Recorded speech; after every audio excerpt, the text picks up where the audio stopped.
Hello guys, स्वागत है आपका अपनी क्लास प्रीता पहचान क्लासेस में। मैं प्रीता कुमारी झा आज की इस वीडियो में लेकर आई हूँ साहित्य सागर क्लास 9+10 ICSE बोर्ड गद्य खंड में जो हमारी संक्षिप्त कहानियाँ हैं आपके सिलेबस में।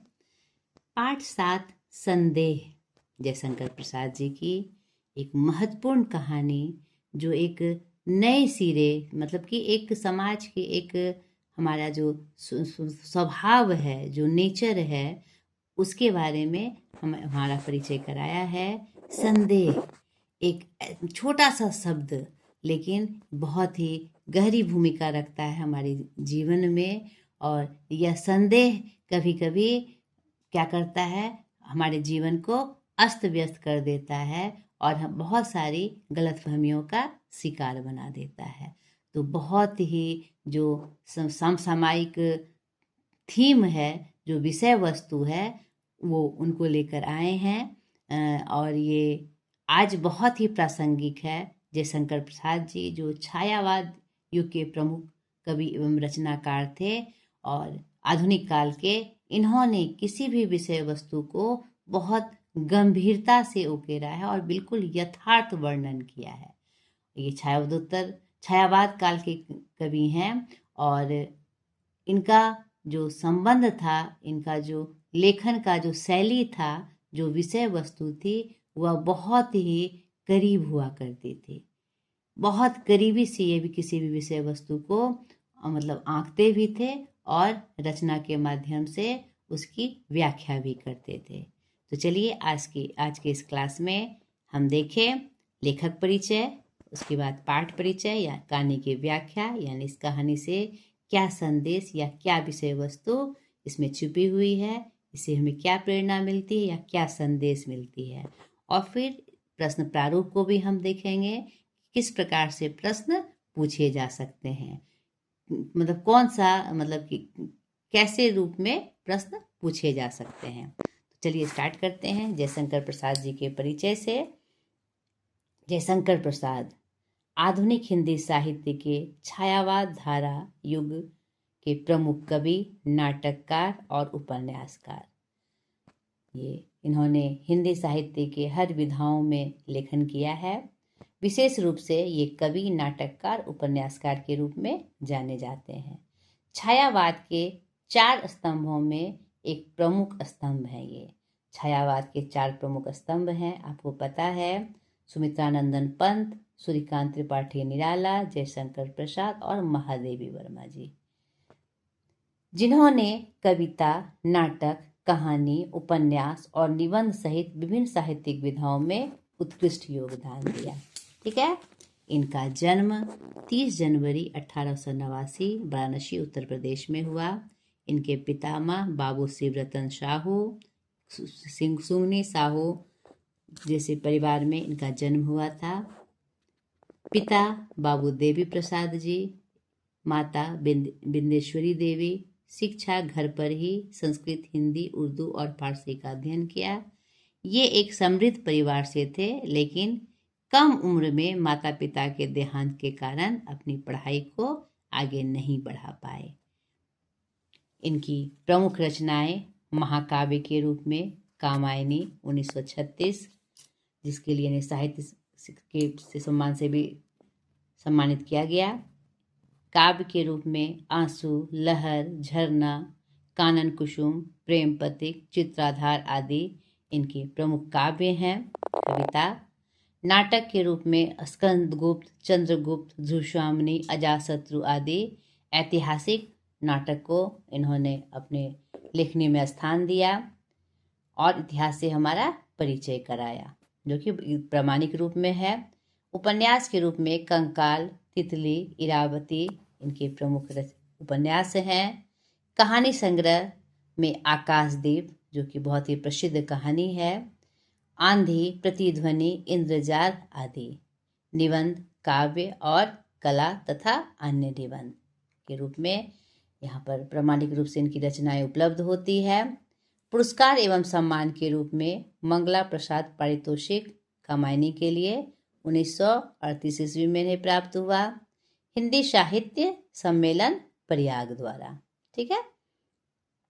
और इन्हें मंगला प्रसाद पारितोषिक अलग से कामायनी महाकाव्य के लिए इन्हें प्राप्त हुआ था हिंदी साहित्य सम्मेलन प्रयाग द्वारा। और साहित्य का सर्वोच्च सम्मान भी इन्हें प्राप्त हुआ है। भारत सरकार द्वारा इन्हें पद्म भूषण से भी नवाजा गया साहित्य एवं शिक्षा में उत्कृष्ट योगदान के लिए 1954 में। इनका निधन 15 नवंबर 1937 ईस्वी को हो गया। ये इनका पूरा परिचय हमने देखा। अब जो इनकी कहानी है संदेह, उसके बारे में हम जाने, उसका पाठ परिचय हम जाने। ये साहित्य सागर जो आपके पाठ पुस्तक के रूप में आपके सिलेबस में संकलित है, 10 कहानियाँ। आज हम किसके बारे में जान रहे हैं? संदेह, जयशंकर प्रसाद जी की प्रमुख कहानी।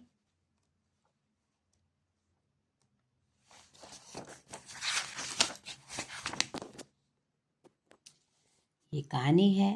इस कहानी की पंक्तियाँ और इसके स्वरूप को हम जानेंगे, क्या विषय वस्तु है और किस घटनाक्रम में ये आगे बढ़ती है।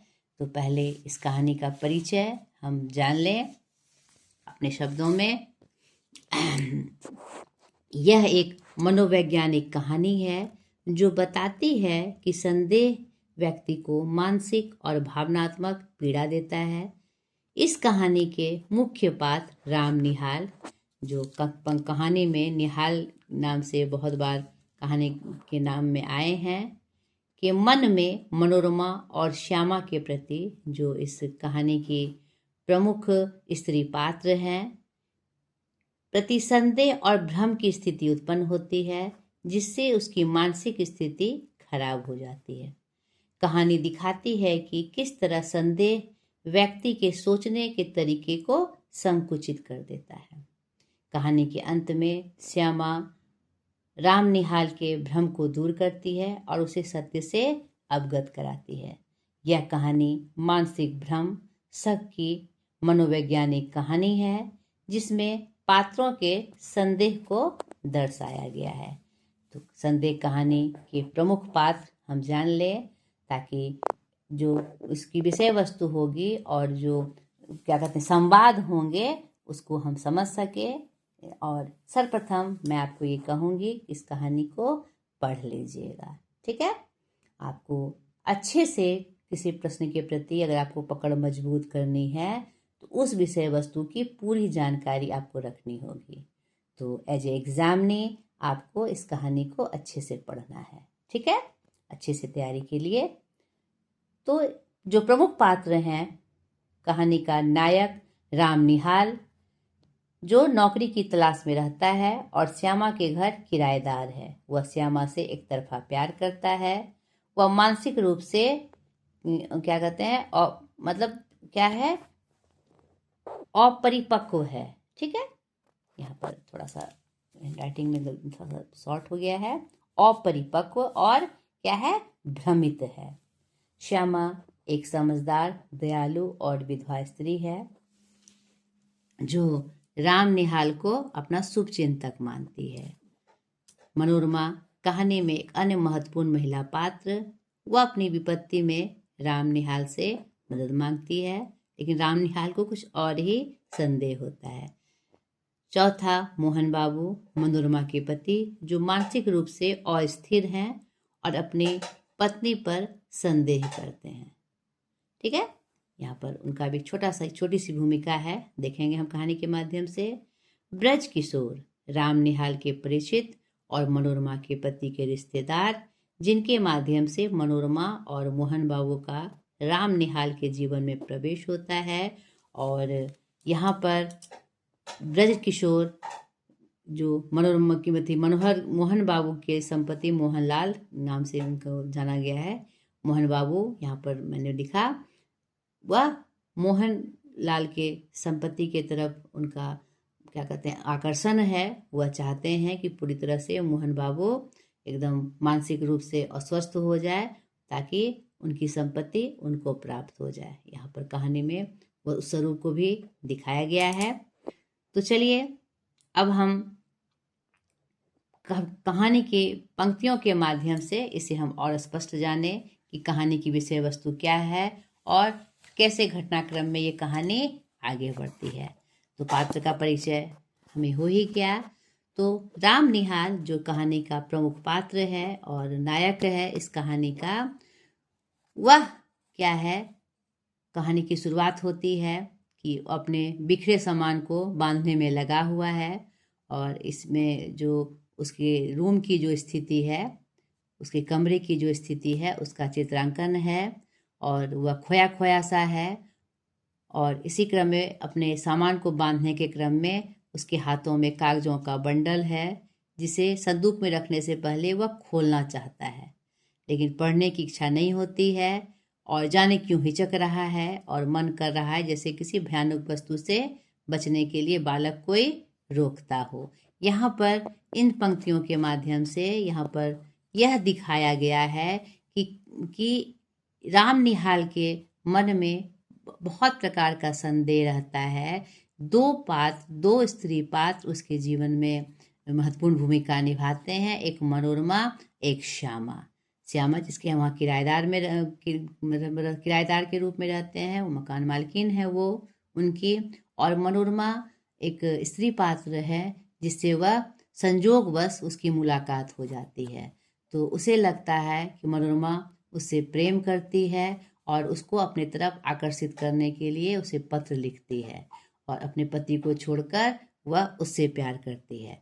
और यह श्यामा का जो उसके प्रति कोमल व्यवहार है और जो क्या कहते हैं उसका जो हर तरह से वह ध्यान रखती है, तो वह उसे लगता है कि वह उसके प्यार के लायक है और वह उसके स्नेह में बनता चला जाता है और उसे लगता है कि वह श्यामा से प्यार करता है। वह इसी क्रम में कहानी आगे बढ़ती है और यहाँ पर देखिए मैं आपको बताते चलूँ कि कुछ जो महत्वपूर्ण पंक्तियाँ हैं उसे ध्यान में रखना है कि वह किस संदर्भ में आई है, क्योंकि प्रश्न का जो प्रारूप होगा आपको पंक्तियाँ दे दी जाएगी और पूछा जाएगा कि ये पंक्ति कहाँ से ली गई। इसलिए मैंने आपसे कहा कि पूरी कहानी पढ़िएगा, ठीक है। बंडल तो रख दिया पर दूसरा बड़ा सा लिफाफा खोल ही डाला। एक चित्र उसके हाथों में था, आंखों में आंसू थे। कमरे में अब 2 प्रतिमाएं थी, बुद्धदेव अपने विराग महिमा में निमग्न, राम निहाल राग शैल सा अचल, जिसमें से हृदय का द्रव आंसुओं की निर्झरी बनकर धीरे धीरे बह रहा था। ये महत्वपूर्ण स्टेंजा है, इसे आप जरूर ध्यान रखिएगा। आपसे पूछा जाए ये किस आशय क्या है, किस संदर्भ में आई है, तो यहाँ पर आपको बताना होगा कि ये इस कहानी की शुरुआत की पंक्ति है जिसमें राम निहाल जो इस कहानी का नायक है वो अपने सामान को बांधकर रूम खाली करने की सोचता है। उसी क्रम में वह सामान को बांधता है जिसमें वह उधेड़ बुन में है और यहाँ पर वह मनोरमा और श्यामा दोनों को याद करते हुए उसकी आंखों से आंसू बह रहे हैं और उसका मन व्यथित है, संदेह से घिरा हुआ है। और इसी क्रम में उसकी जो मानसिक स्थिति है वह थोड़ी सी भाव विभोर हो गई है जिससे उसकी आंखों में आंसू बह रहे हैं। और कमरे में मतलब जो ये सब जो घटनाएं हो रही है उस एक कमरे में हो रही है और यहाँ पर मतलब ऐसा लगता है कि कमरे में 2 प्रतिमा, एक बुद्ध की प्रतिमा जो उनके घर में लगी हुई थी और खुद वो राम निहाल एक प्रतिमा जैसा बन गया था जिसके आंखों से आंसू बह रहे थे। तो इस तरह का प्रसंग आपको ध्यान में रखना है। कुछ कुछ महत्वपूर्ण पंक्तियां आपको ध्यान में रखनी है और किस संदर्भ में आई है, किस स्वरूप में आई है, इसका आपको वर्णन करना होगा। इसमें छोटे छोटे प्रश्न भी पूछे जा सकते हैं और बृहद रूप से उसकी व्याख्या भी पूछी जा सकती है। इस क्रम में कहानी आगे बढ़ती है तो यहाँ पर उस जिस घर में वो रहते हैं उस मकान मालकिन की एक बेटी है किशोरी, आपको नाम याद रखना है। यहाँ पर मैंने पात्र के रूप में इसका नाम नहीं लिखा है लेकिन आपको याद रखना है, ये श्यामा की बेटी है, वो शायद ननद है उसकी, ठीक है, क्योंकि भाभी के रूप में संबोधित किया गया। भाभी, अरे भाभी देखा नहीं तूने ना निहाल बाबू रो रहे हैं, अरे तू चल भी। यहाँ पर श्यामा को भाभी कहकर संबोधित किया जा रहा है। श्यामा वहाँ आकर खड़ी हो गई और राम निहाल को उसी भाव में राम निहाल उसी भाव में, यानी श्यामा के आने के बाद भी वह जैसे कि कुछ उसे ध्यान ना हो, विस्मृत सा, भूला सा, वह उस मतलब करुणा में बहा रहा है, रोते रह जाता है। ठीक है। निहाल आंखें खोलकर, क्या है, अरे मुझे क्षमा कीजिए, फिर आंसू पोंछने लगा। इस क्रम में वह बात आगे बढ़ती है। वह अपने जीवन की जो बातें हैं मनोरमा, और किस तरह से वो मनोरमा से मिला और कैसे उसे लगा कि मनोरमा उसे प्रेम करती है। और लेकिन मैं आप मतलब कि इसी क्रम में वह पूरा घटना बताता है कि मतलब मुझ तुमने अपराध होगा, मतलब उसके प्रति जो आकर्षित है उस भाव को भी बताता है। और कैसे उसके जीवन में जब मनोरमा आती है तो मनोरमा द्वारा जो उसे पत्र लिखा जाता है, वास्तव में मनोरमा के जो पति हैं वो जो मानसिक रूप से थोड़े अस्थिर हैं और जीवन के प्रति उनका जो नज़रिया है मतलब एक कवि जैसा है, मतलब वास्तविकता से दूर है। नहीं, वह किसी भी तर्क को मतलब घुमा कर बताते हैं, जिससे मनोरमा परेशान रहती है कि उनके पति की ऐसी स्थिति रहे तो क्या होगा। और उसे शक है कि जो ब्रजकिशोर जी हैं, जो उनके संबंधी हैं, वह उनकी संपत्ति पर क्या कहते हैं अधिकार ना जमा ले और उनके पति को वहाँ पर मंद बुद्धि या मानसिक रूप से अस्वस्थ करार करके उनकी संपत्ति पर वे अधिकार जमा लेंगे, तो फिर कैसे होगा। तो वास्तव में मनोरमा इनसे राम निहाल जी से मतलब मदद मांगती है। जब उनकी मुलाकात घूमने के क्रम में, ब्रजकिशोर जी घूमने का मतलब एक शाम जब वो घूमने के लिए सोचते हैं कि थोड़ा मन ठंडा करने के लिए थोड़ा घूम आया जाए, उसी में ब्रजकिशोर जो उनके परिचित हैं वह कहते हैं कि एक मेरा परिचित आ रहा है तो उसे भी घुमा दो। उसी क्रम में वो मनोरमा के पति और वो मोहनलाल जी और मनोरमा आती हैं। इसको घुमाने के क्रम में वह पत्नी इशारा करती है, मनोरमा इशारा करती है कि मेरे जो पति हैं बड़े ही कवि स्वभाव के हैं और इनकी जो स्थिति है क्या कहते हैं थोड़ा सा अलग है, बहुत ही मतलब कि इशारों में ये बताना चाहते हैं कि ये अपनी धुन में रहते हैं। ये मतलब इनके बोलने चालने का जो ढंग है लगता है कि कहीं खोए रहते हैं, मतलब इनका दिमाग अस्थिर है और कहीं ना कहीं इन्हें शक है या वगैरह वगैरह उनको बताती है। और क्या कहते हैं ऐसे लगता है कि और जब मतलब कि नाव पे चढ़ने के क्रम में यहाँ पर नाव पे घूमने की बात कही जा रही है ताकि दोनों का मन बहला जाए।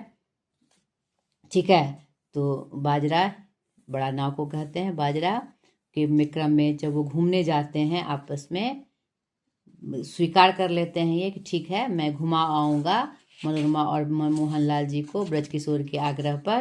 तो जब घुमाने जाते हैं तो क्या कहते हैं उसे लगता है कि मनोरमा उसके करीब आ रही है और ऐसा प्रतीत होता है उनको राम निहाल जी को कि वह अपने पति को छोड़कर मुझ पर आकर्षित है, इसीलिए बार बार वह मदद को कहती है। मदद कहने का मतलब है कि वह उसे प्रेम करे, नहीं वह पति से किनारे होना चाहती है। लेकिन वास्तविकता यह होती है कि उसे शक है कि अगर उसकी पति की यही स्थिति रहे, ये अगर गंभीर नहीं होंगे तो फिर ये अपनी संपत्ति से हाथ धो बैठेंगे। तो उसे राम निहाल एक भला पुरुष लगता है, इसीलिए वह मदद के लिए उससे बार बार आग्रह करती है, उसे पत्र लिखकर उसकी मदद करने के लिए उससे बार बार विनय करती है। ठीक है। लेकिन इसे संदेह हो जाता है कि वह अपने पति को छोड़कर मुझ पर आकर्षित है। यह पूरा घटनाक्रम वह श्यामा को बताते हैं, राम निहाल जी को बताते हैं। और मतलब कि और उसका पति भी यह सोचता है कि क्या कहते हैं मनोरमा मतलब मुझसे दूर भागती है और पर पुरुष किसी और पुरुष या उनके मतलब कि राम निहाल जी के प्रति आकर्षित है, जबकि ऐसा नहीं होता है। इसी घटनाक्रम में कहानी आगे बढ़ती है और यहाँ पर दिखाया गया है कि मोहन बाबू के यहाँ पर मैं आपको बता दूं कि आपको पूरी कहानी पढ़ने से शॉर्टकट में मैं ये कहानी आपको बता रही हूँ, लेकिन आप जब पंक्तियाँ पढ़ेंगे तो आपको उसकी इस कहानी की पूरी विषय वस्तु, पूरा घटनाक्रम स्टेप बाय स्टेप आपको पता चलेगी। क्योंकि जो प्रश्न का प्रारूप होगा मैंने अभी भी बताया शुरुआत में ही, जो मेन स्टेंजा है। नहीं, किसने किससे कहा। जब तक आप पूरी कहानी नहीं पढ़ेंगे, किसने किससे कहा, घूमने के लिए कहाँ गए, नहीं है, मंदिर घाट पर बाजरा, ठीक है, निहाल आपके साथ जा रहे हैं, किसके साथ गया, कहाँ गए, कौन से घाट पे गए, बाजरा किसे कहते हैं, नहीं, कैसे बैठे, क्या कहा उन्होंने, तनिक सावधान रहिएगा, मैंने कह दिया कोई चिंता नहीं, यह कथन किसका है, आदि आदि। ठीक है, यहाँ पर आपको पूरी घटनाक्रम की जानकारी होनी चाहिए और किसने किससे कहा इस बारे में भी आपको जानकारी होनी चाहिए, पूरी जानकारी। तो अवश्य रूप से, एकदम निश्चित रूप से आप इस कहानी को अच्छे से पढ़िएगा। तो मैंने शॉर्ट में आपको बताया, पंचगंगा घाट के समीप वो घूमने जाते हैं और यहाँ पर मन मंदिर, माँ की जो मान मंदिर है वहाँ घूमने जाते हैं। ये सब घूमने का स्थान है।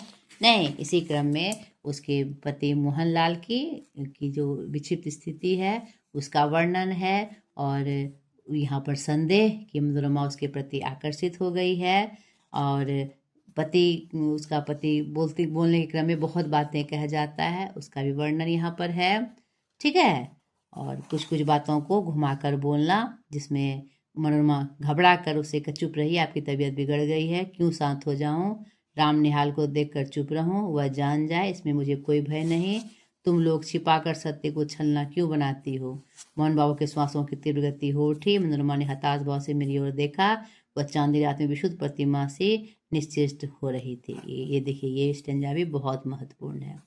ठीक है, किसने किससे कहा, किस संदर्भ में कहा, क्यों कहा, इसका क्या स्वरूप है, नहीं, इससे क्या संदेश दे रहे हैं, इसका भाव क्या है, आशय क्या है, आपको स्पष्ट रूप से समझते हुए इसको पढ़ना है। ठीक है, मैंने सावधान होकर कहा, माँ जी अब घूम चलो। कार्तिक की रात चांदने से शीतल हो चली थी। नहीं, नाव मान मंदिर की ओर घूम चली। मैं मोहन बाबू के मनोकार के संबंध में सोच रहा था। कुछ देर चुप रहने के बाद मोहन बाबू फिर अपने आप कहने लगे, ब्रजकिशोर को मैं पहचानता हूँ।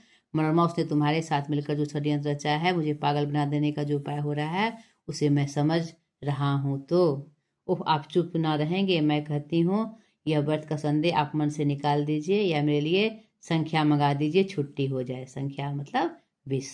ठीक है, तो यानी कि बातों का क्रम चलता है, ये अपने मन की बात बताते हैं और मनोरमा चाहती है कि जो षड्यंत्र है ब्रजकिशोर का, वह खुलकर वह ना बोले, समझे और प्रतिक्रिया स्वरूप कुछ एक्शन ले, वो ये चाहती है। नहीं, तो इसी घटनाक्रम में यहाँ पर बहुत सारे संदेह। मोहनलाल को अलग संदेह है कि पत्नी किसी और से प्यार करती है या फिर राम निहाल से प्यार करती है। यहाँ पर ब्रजकिशोर मेरी संपत्ति को हथियाना चाहता है, जिसमें वास्तविकता भी है। नहीं, और या उसके मन का संदेह है, हो सकता है वास्तविकता ना भी हो, लेकिन कहीं ना कहीं वास्तविकता है, इसीलिए क्या कहते हैं, जो मनोरमा है उससे मदद मांगती है राम निहाल जी से कि इस परिस्थिति से उबारा जाए। नहीं, इसी तरह से घटनाक्रम आगे बढ़ती है और यह पूरी घटना राम निहाल श्यामा को सुनाता है और उसे लगता है कि अब मैं यह क्यों करूं, मैं तुमसे प्रेम करता हूं तो मैं उसके पास नहीं जाना चाहता, मैं ये तुम्हारा मकान भी खाली कर देता हूं क्योंकि शायद तुम्हें लगे कि मैंने तुम्हारा नाजायज फायदा उठाया, आदि बहुत सारी बातें उसके मन में उठती है। उसी क्रम में श्यामा उसके सारे संदेह को तोड़ती है, स्पष्ट रूप से कहकर हंसकर वह कहती है, तो तुम क्या समझते हो कि वह तुमको प्यार करती है, वह दुष्चरित्रा है, छी राम निहाल, यह तुम क्यों सोच रहे हो, देखो जो हाथ में यह कौन सा चित्र है, क्या मनोरमा का है। कहते हुए श्यामा ने राम निहाल का चित्र लिया। उसने आश्चर्य से बड़े स्वर में कहा, अरे यह तो मेरा ही है। नहीं, वह जो चित्र जो अपने हाथों में संभाल के वह देखना चाहता है, वह उसकी श्यामा का तस्वीर रहता है।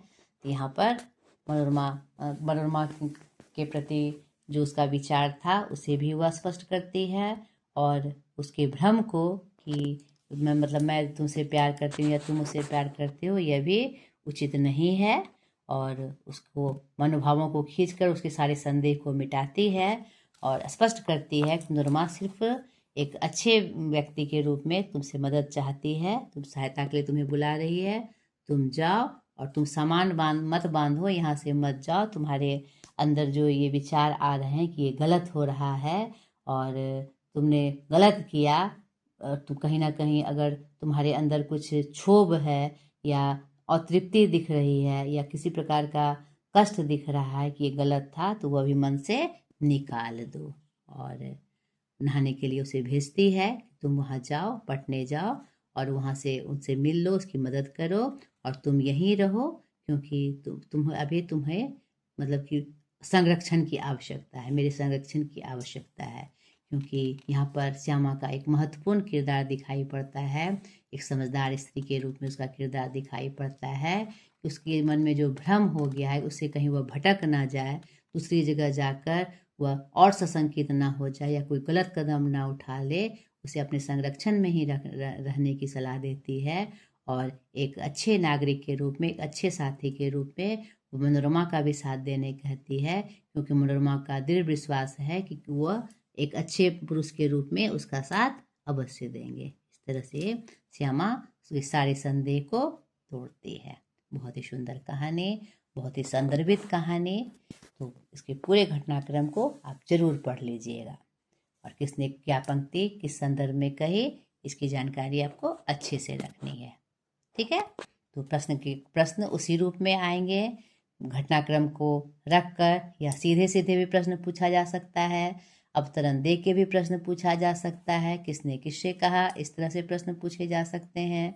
कहानी का उद्देश्य क्या है, मुख्य भाव क्या है, प्रमुख पात्र के रूप में क्या है, उस चरित्र चित्रण करिए, आदि आदि इस तरह के प्रश्न आपको पूछे जा सकते हैं।